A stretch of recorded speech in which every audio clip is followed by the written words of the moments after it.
Muitas vezes, uma relação onde as coisas se desequilibram pode levar ao isolamento daqueles que pertencem a ela.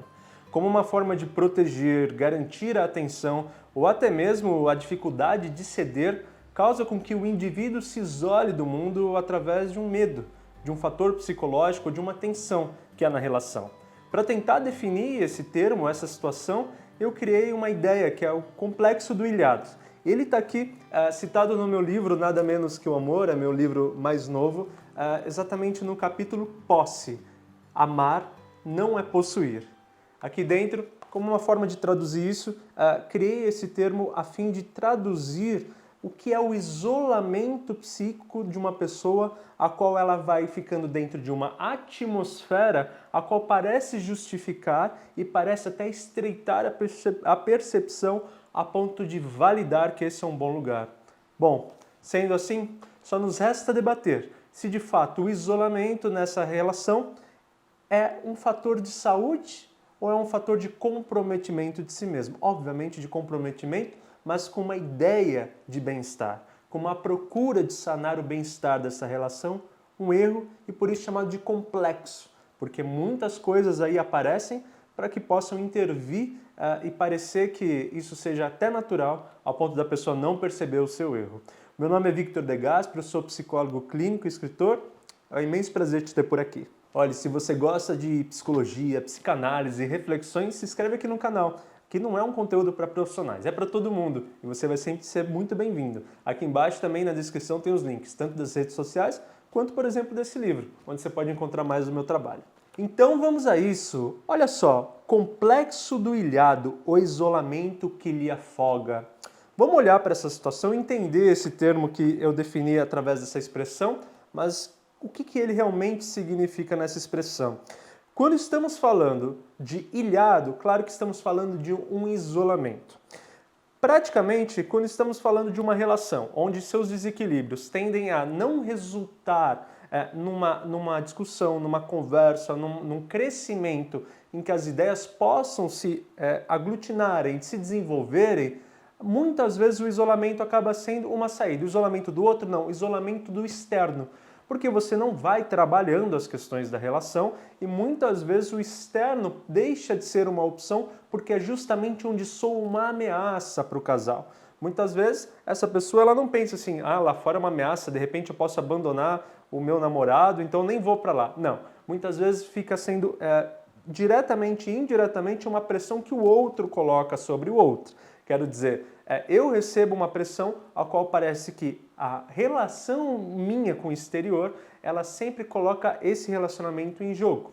E o que a palavra complexo vai agregando? Quando você se isola de referências externas, você fica dentro de uma atmosfera que você só vive aquele mundo, ou seja, aquelas leis, aquela dinâmica, aquelas opiniões. E com o isolamento, então, você fica hipermeabilizado do que é externo e fica garantindo sempre a repetição do que já está constituído ali dentro. Se ali já havia problema, intolerância, falta de debate, falta de desenvolvimento e solução, assim fica.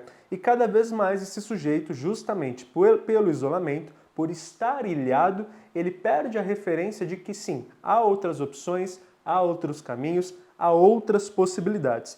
Nesse lugar, então, vive-se um mundo apenas dali, um mundo apenas daquela concepção, onde, claro, esse casal talvez jante fora, passeie, até receba amigos, mas de uma forma emocional tão amarrada a esse complexo que eles não conseguem, de fato, dinamizar a relação de outro modo, naturalizando esse jeito de ser e muitas vezes naturalizando um sofrimento. Para nós entendermos como alguém é capaz de ceder tanto e entrar nessa atmosfera sem perceber antes, qualquer alerta, qualquer percepção em cair fora, é importante a gente olhar para esse ponto, que é as feridas que permitem o descuido. Se nós estamos frente a esse total descuido de si mesmo, quer dizer que em algum momento isso se naturalizou, como eu estava usando essa palavra, e se naturalizou porque teve acessos, teve formas dessas dinâmicas, desses comportamentos, adentrarem em você de forma que você não se incomodasse, até aceitasse e assim deixasse ser. Ou seja, não houve resistência, não houve defesas, não houve nada. Houve uma permissão. Consciente? Muitas vezes não, inconsciente. E o que eu quero dizer com feridas? Porque justamente as nossas feridas anteriores a essa situação são as portas de entrada para a aceitação de uma condição como essa. Então, por exemplo, um exemplo bem hipotético e bem comum. Uma pessoa que tem questões muito mal resolvidas com afeto, ao modo de talvez ter uma carência excessiva, e aí normalmente está porque não teve uma boa construção paterna, materna, familiar, uma pessoa que foi desamparada em sua infância, em seu crescimento, chega numa situação que ela está absolutamente carente. Esta carência faz com que este outro, que está oprimindo de certa forma, pode ser que os dois se oprimam, tá? Mas colocando esse outro, consiga colocar estas vontades, estas imposições e este complexo do ilhado em funcionamento através justamente dessas feridas, ou seja, você, ferido, angustiado, sentindo que precisa estar com essa pessoa, acaba topando e acaba indo em frente com esses pensamentos, com essas resoluções e aceitando essas condições. Não porque talvez não sinta incômodo nenhum, pode até sentir, mas a questão é que impedir isso, negar isso, afastar essa pessoa pode ser uma dor, ou parecer ser uma dor muito maior do que de fato aceitar essas condições. Então eu me angustio tanto com a perda dessa relação, eu me angustio tanto em ter essa separação vivida que eu prefiro aceitar, né? De uma forma muito automática, muito inconsciente, mas acaba aceitando. Então o fato como machucados na pele que fazem doenças entrarem, feridas psíquicas fazem comportamentos tóxicos e agressivos adentrarem com facilidade na nossa rotina, no nosso convívio, de uma forma aceitada e muitas vezes participativa. E assim, instalamos então esse tal complexo, essa tal situação, naturalizando esse estado todo tão ruim e tão danoso. Bom, e se estamos falando então de algo tão forte, tão firme, precisamos então de muita força para ruir isso. E está aqui um terceiro ponto. A ruptura precisa de força. Que força é essa, né? Quando a gente pensa força, a gente vem primeiro para essa força física e tudo mais, mas é muito mais do que isso. Eu quero dizer que, se num lugar como esse, essa captura emocional foi tão bem feita, né? Você não conseguiu se segurar, você não conseguiu evitar, quer dizer que nas sutilezas, no cuidado, na lentificação do processo, você não tem aptidão para resistir a isso. E muitas vezes, então, quando eu coloco a palavra força, que alguma coisa forte, brusca, precisa acontecer para essa ruptura se dar.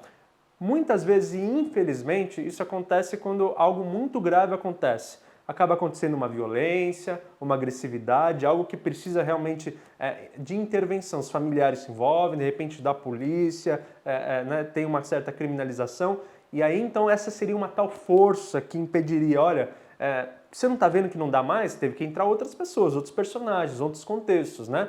E, infelizmente, isso seria já numa etapa muito grave. Uma forma de força seria, por exemplo, ou uma terapia que pudesse ser muito bem feita para que conseguisse vencer essa certa alienação que a pessoa está embutida, ou de fato uma força externa, às vezes de familiares que tenham força afetiva sobre essa pessoa, para colocar essa situação em clareza, em percepção.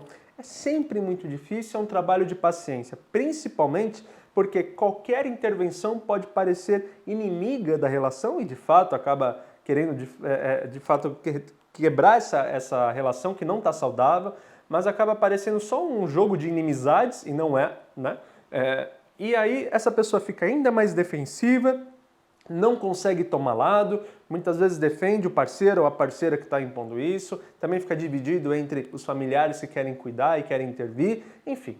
E mais ou menos aonde dói menos é aonde ela fica. Então, mais uma vez, lembramos, estava falando, separar é tão difícil, né? A dependência dessa pessoa se torna tão forte que parece que ficar com ela é o lugar que dói menos. Então, não importa o que aconteça, ela acaba topando. Por isso que a intervenção precisa, como eu disse, de força, de algo muito potente, né?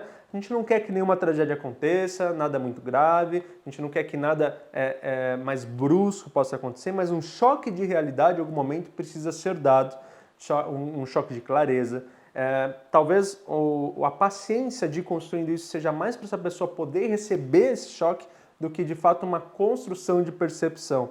Às vezes essa pessoa acaba sendo acaba clareando a ideia dela, não necessariamente por esses exemplos que dei de algo mais drástico, mas de repente ela foi traída, e aí ela cai mais na real. Enfim, então é muito difícil e precisa dar a chance de ter essa percepção, de ter essa claridade. Ah, Vitor, mas eu tenho essa claridade, eu percebo isso, mas mesmo assim não consigo sair. Bom, se há consciência de que isso já é péssimo e você não quer viver assim, já é a chance e abertura para que você se vincule a uma terapia, a um processo, a pedir ajuda para que deixar coisas inteligentes, saudáveis, prósperas para a sua saúde possam intervir e você sair dessa. Assumir o problema, assumir a dificuldade é um grande passo. Agora, eu acho que ninguém alienado absolutamente estaria vendo esse vídeo, né? Seria uma pessoa que está nessa situação e está dolorida, uma pessoa que queira ajudar a outra ou que está atento a isso. Então, ótimo.